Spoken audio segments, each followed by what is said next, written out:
Good morning, Fort Greene. Hey everybody, I'm Joe Iconis. And I'm Jennifer Ashley Tepper. And this is our podcast where we talk all about my album. Today we're going to be talking about the song Kevin. It's sung brilliantly by Andrew Rannells on the album, and it's a song that's all about Brooklyn, which is something that I really don't care about. Work and then back. Partying in Park Slope. So there's a song called Kevin. It's one of your many songs where it's named after a person. Like the title of the song is just a person's name. We love that aesthetic. Yes. Kevin, do you want to talk about who it's autobiographically sort of based on? Yeah, absolutely. I wrote this song in 2000 and I was going to say 13, but that's wrong. No, I think it was 11. Was 11. Yeah, 2011.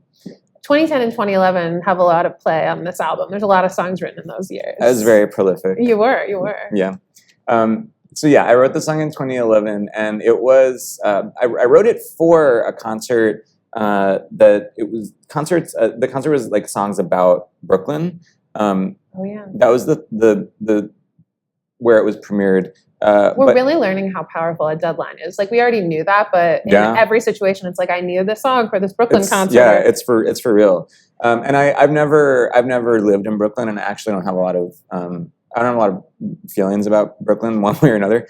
It comes across in the song. But but the reason I was like, oh, I want to write this was because my oldest best friend in the whole wide world is named Kevin Manganero, and I've known him since we were in second grade, since we were 7 years old, and he is just an amazing guy, and he went to school.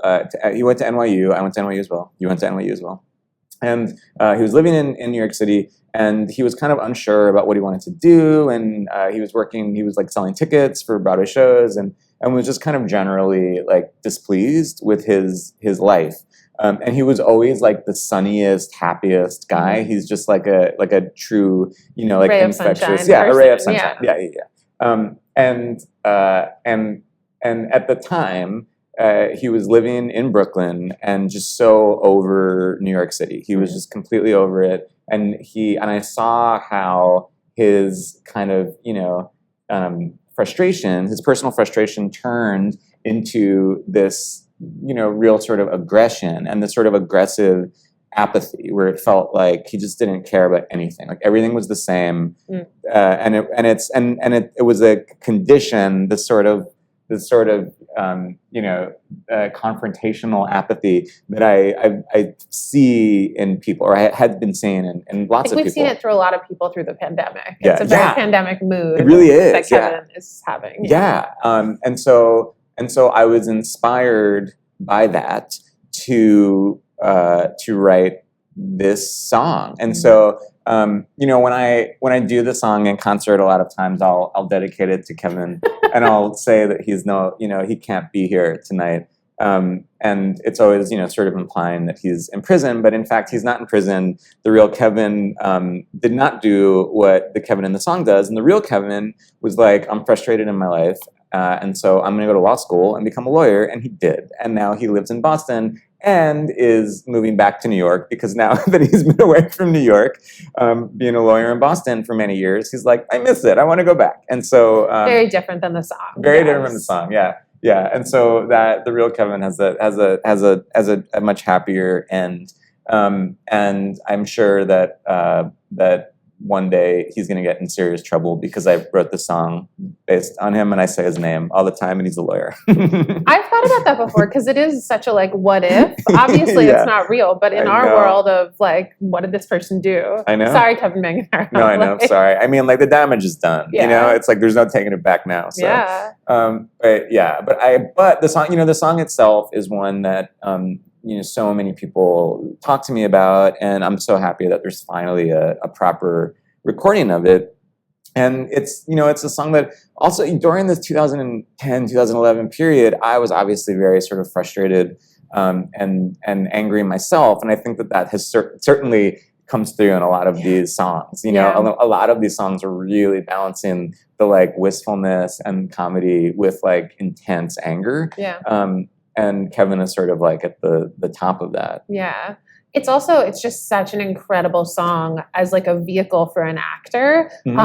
I feel like, you know, obviously we have the incredible performance by Andrew Rannells, who did it incredibly in person and on the album. And then I just have such memories also of like Taylor Trench singing it, and just like it's such a character piece in full. It's like a one-act play and a song to the extreme. Yeah. Yeah. I mean, and that's what I wanted. And, you know, the song, you know, and so when I first, you know, started writing it, it was this idea of like wanting to dramatize that sense of aggressive apathy, you know, wanting to actually take the audience on a journey with it. And I kind of had the ending of the song at the beginning, you know, that was sort of my way into the song, where it's like, oh, I'm going to write this song, you know, playing on the audience's preconceived notions of what they think a song like this is going to be about, you know, and sort of like, I loved the idea of kind of playing the audience and having them, you know, sort of go on this journey, like, oh, it's going to be this song making jokes about, you know, people in Brooklyn, and like this guy's so over it. And then it really surprises you. And then, and it's like, more than most songs. More than most songs. Yeah. But, you know, I think that the turn the song takes, and obviously, I mean, no one's, you know, listening to this or watching this without having heard the song. And so, you know, the turn is that listen to the album first, people. This is a bonus content for you. Don't be spoiled by the podcast. Oh, truly. Yeah, that would be so cruel. Can you imagine anyone? Yeah, it's like, why?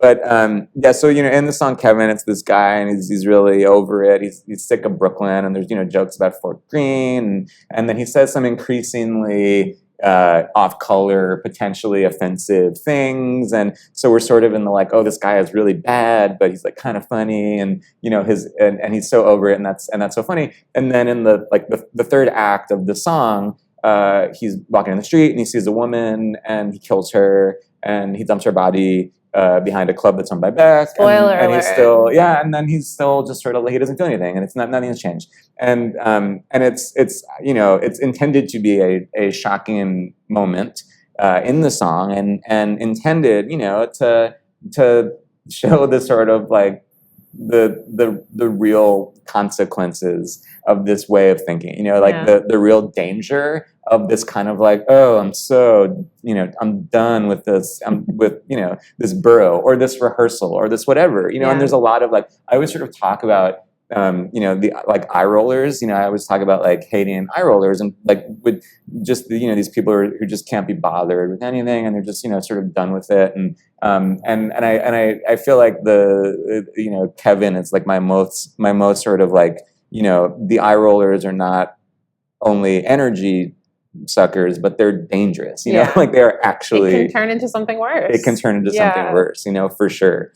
And, you know, and the turn in the song also is, you know, people ask me like my inspirations a lot, and I'm you know, very inspired by musical acts, and I'm very inspired by musical theater writers, but I also like, I'm really inspired by film and by, you know, movie makers.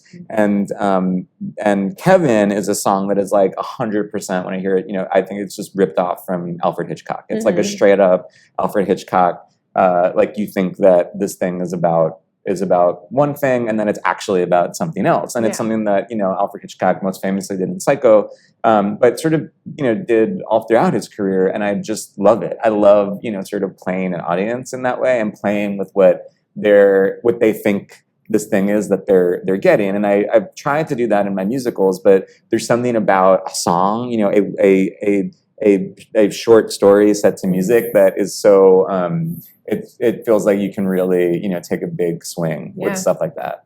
And so, I'm always happy that people are, you know, are shocked like Kevin. Hey, this is Andrew Rannells, and look who that is. It's Joe Iconis.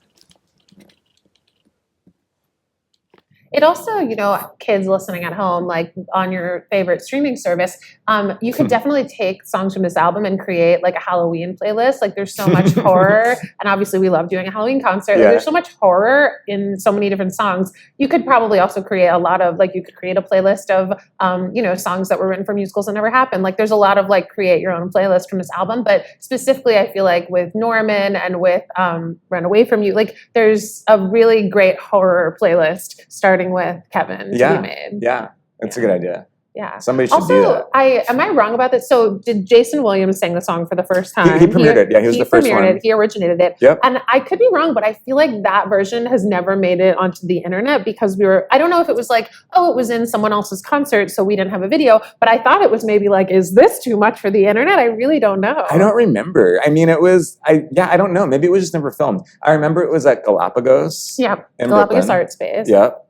I just don't think, it's never been seen, but I remember that, and now I'm actually remembering this more. And Jason's version is amazing too. There is a version of Jason singing on the internet, but it's not that version. That one. Yeah. The whole night was about, it's about a love letter to Brooklyn. Yes. That's what it was. Oh my God. And they were so mad at us because it's all coming back to me. It was like a love letter to Brooklyn and songs this songs was what about you wrote this as borough a that we love love letter you. to And that's why I wanted to do it, because it was I want to write this song. Something unexpected. Yeah. And play on the, the audience's, preconceived notions of what even the concert was going to be. Oh my God. But I remember it was it definitely was it was I totally remember that now. Fit. And I remember that after he finished it, he walked off the stage through the audience. He didn't go. We were really being rascals. Yes, at that we moment. were. Yeah. Rebellious. I also, so you remember, but there was a certain point where I made a Joe Iconis archive, which is why I know that this performance has been lost to the ages. Yeah. So around the time that Broadway Here I Come was going to be on Smash, we thought that we lost the very original first premiere version of the song. It was on a tape that got lost, and it just sent me down a rabbit hole of many sleepless nights trying to recover it from back in the early 2010s and late 2000s when we had flip cams and video camera tapes. And it sent me on we finally found it, thank God, and we'll probably get to that at some other point in the album because the archive is so enormous and related to this. But it made me realize that we couldn't find the original Kevin at that time. I remember being it's missing. There's a whole entry of things that are missing. Yeah. Best of luck to the future historians who find that on my computer. Who else has performed it? Jason Vesey. Oh, Jason Vesey. Yeah. That was so good. Yeah. Wasn't it? I remember people being shocked. It was at Barrington, right? Mm-hmm. Oh my God, that was so good. Yeah.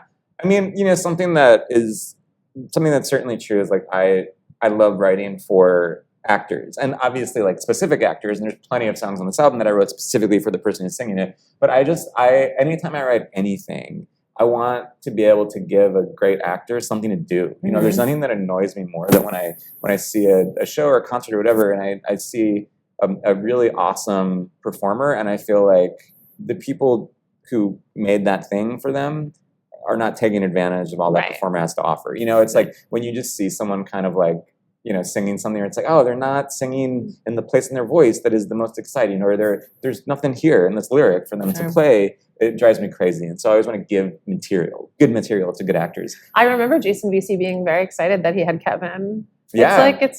It's a lot. It's a good lot. It's a good lot. I like it. Proud of it. Hey, thanks so much for listening or watching to my podcast. Do me a favor and go to wherever you just listen to or watch this thing and subscribe or or give us a great rating or review, and then head to bpn.fm/album to find out even more information about this podcast, more ways to watch, more ways to listen, and check out my album. Thanks so much for hanging out. Now I'm just unaffected. Now I can't feel a thing anymore. I can't feel. Hey kids, I'm Joe Iconis. I'm Jennifer Ashley Tepper. And this is the podcast where we talk all about my album. Today we're going to be talking about the song Kevin. It's sung by Andrew Rannells on the album. And it's about,